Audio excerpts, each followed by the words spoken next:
ní ìṣẹ́jú àáyá ní ìròyìn. Ìròyìn ní ìṣẹ́jú àáyá. Ìkànnì jígí alára kẹrìnlélógún. Ó tún ti yà òwe jájọ gbọ́. Lóní ṣókí la mú àwọn ìròyìn yìí wá. Ìròyìn ní ìṣẹ́jú àáyá. Ẹ kú dédé àsìkò yìí ní gbogbo ibi tí ẹ ti ń gbọ́ mi. Ìròyìn ní ìṣẹ́jú àáyá ni mo mú wá fún yín láti ìkànnì jígí alára.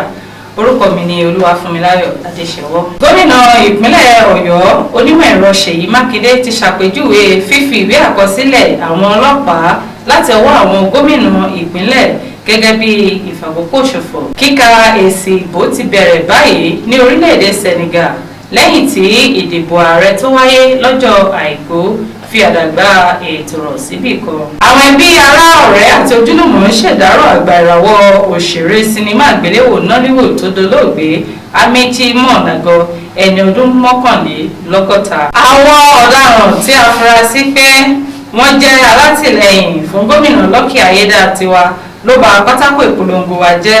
Àjọ tó ń ṣe ìpolongo Wálé Akíntẹ̀ríwá ló sọ èyí lọ́jọ́ Àìkú.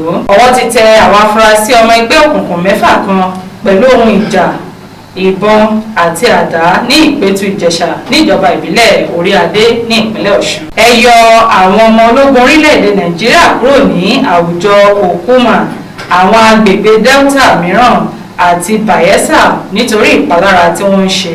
Àwọn olórí Niger Delta ló sọ èyí fún ìjọba àpapọ̀. Àríyànjiyàn lórí ilẹ̀ oko láàrin arákùnrin kan Taro àti aládùúgbò rẹ̀ ọ̀gbẹ́ni Tebo ti yọrí sí sísun àwọn dúkìá tó sì ti fa oríṣiríṣi ìfarapa fún àwọn ènìyàn. Ìjọba àpapọ̀ ti pín 675 éka ilẹ̀ fún iṣẹ́ àkànṣe ìlú diaspora tó wà ní Maitama 2 ní olú ìlú ilẹ̀ wa àpapọ̀. Mínísítà fún ìdàgbàsókè ilẹ̀ àti ìlú Ahmed Dangoa ló sọ èyí. Nọ́ọ̀sì tí wọn kò tí ì dámọ̀ kan ní agbègbè Òkè-Ọwá ti Ìjẹ̀bú-Òde ní ìpínlẹ̀ Ògùn ti fẹsẹ̀ fẹ́ látàrí ẹ̀sùn tí wọ́n fi kàn pé ó ṣẹ́yún fún Deborah Ṣókọ̀yà kan.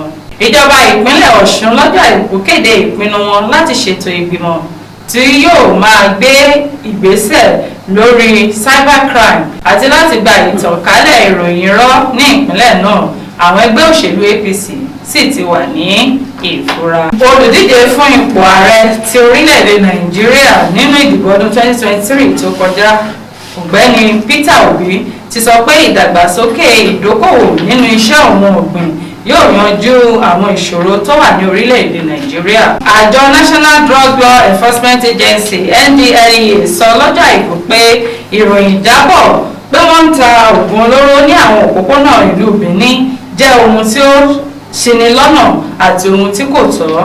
Ìjọba ìpínlẹ̀ Kano sọ pé àwọn ti gba àpapọ̀ ọkọ̀ akẹ́rù 95 tó kó oríṣiríṣi ohun èlò oúnjẹ fún àwọn agbègbè ìjọba ìbílẹ̀ 56 ní ìpínlẹ̀ náà. Àwọn akẹ́kọ̀ọ́ 2 ní fásitì Kẹ́fì ní ìpínlẹ̀ Nasarawa ni wọ́n tẹ̀ mọ́lẹ̀ pa látàrí ètò pínpín oúnjẹ ìmáyédẹnilọ́rùn tí ìjọba ìpínlẹ̀ náà ṣètò lọ́jọ́ Ẹtì ọjọ́ 21 oṣù kẹta ọdún 2024.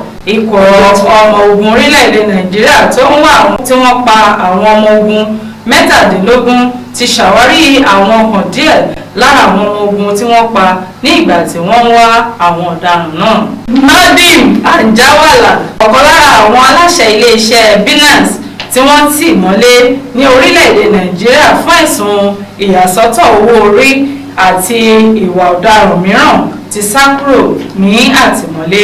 Ṣáájú ìdìbò gómìnà ìpínlẹ̀ Ondo tí ó wáyé ní ọjọ́ 16 oṣù kọkànlá, ẹgbẹ́ òṣèlú APC ti ń ṣètò àtúnṣe ìdìbò àkọ́kọ́ primary election rẹ̀ sí ọjọ́ 25 oṣù kẹrin ọdún 2024. Gómìnà ìpínlẹ̀ Kaduna gómìnà Uba Sani ti sọ pé ní ìlòdì sí ìròyìn àtẹ̀yìnwá, àwọn ọmọ ilé ìwé 137 ni wọ́n jí gbé lọ ní ọjọ́ 7 oṣù kẹta ọdún 2024 kìí ṣe àwọn ọmọ ilé ìwé 287. Àjọ tó ń rí sí ìrìn àjò lọ sí Hajj lórílẹ̀-èdè Nàìjíríà NAGON ti fọwọ́ kún owó ìrìn àjò sí ilẹ̀ Mẹ́kà ti ọdún 2024 pẹ̀lú owó tó dín díẹ̀ ní mílíọ̀nù 2 náírà. Àjọ náà sì tún fún àwọn arìnrìn-àjò ní gbèdéke láti san owó náà. Kò ní jù báyìí lọ lórí ìròyìn ní ìṣẹ́jú àáyá fún ti tòní. Orúkọ mi lẹ́ẹ̀kan sí òun ni Olúwafúnmiláyọ̀ Adéṣẹwọ́. Káfíńre pàdé o. Ní ìṣẹ́jú àáyá ní ìròyìn. Ìròyìn ní ìṣẹ́jú àáyá. Ìkànnì jígí alára 24. Ó tún ti yá òwe jájọgbọ́.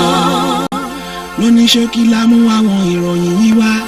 Ìròyìn ní ìṣẹ́jú àáyá.